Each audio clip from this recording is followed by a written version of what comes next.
As in, yung nana niya talaga, laki na, tapos sobrang pula nung daliri niya na parang puputok.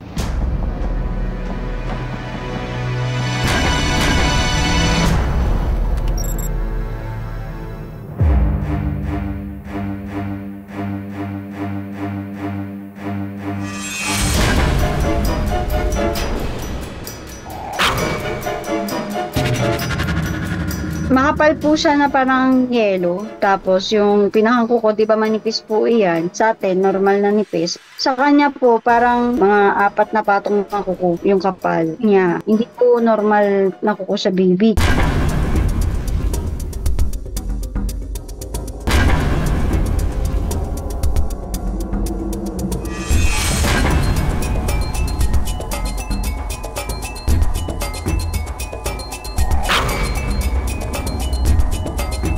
Tiniyaga po namin paarawan. Nag-okay na po yung balat niya. Pero yung kuko po niya, hindi po nagbabago.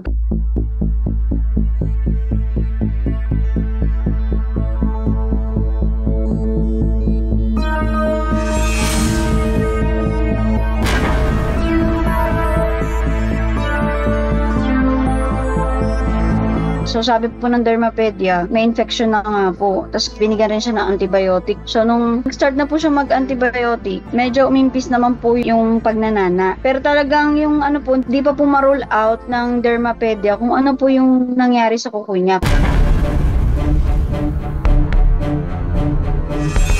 Marami po actually posibleng dahilan ang paninilaw sa balat ng isang bata. Posible po ito mga problema sa dugo, no? Tulad po ng mga hemolytic anemia, hereditary na mga problem sa dugo katulad ng spherocytosis, elliptocytosis, mga pagkakaiba sa dugo ng nanay pati ng sanggol, RH or ABO incompatibility, posible din mga infection galing pa sa pagkapanganak or ngayon lang po niya nakuha ng mga infection. Posible dahil sa virus, bacteria, or fungal na mga infection.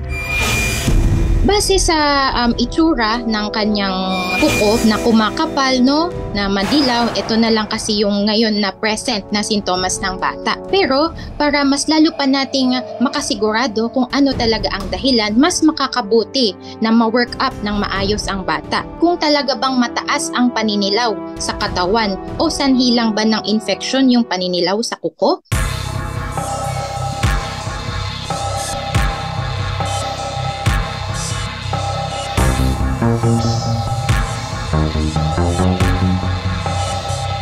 Gusto ko lang naman po normal na buhay po sa mga anak ko. Siyempre po, yun lang naman ang gusto ng mga nanay sa mga anak nila, magkaroon ng maayos at normal na buhay.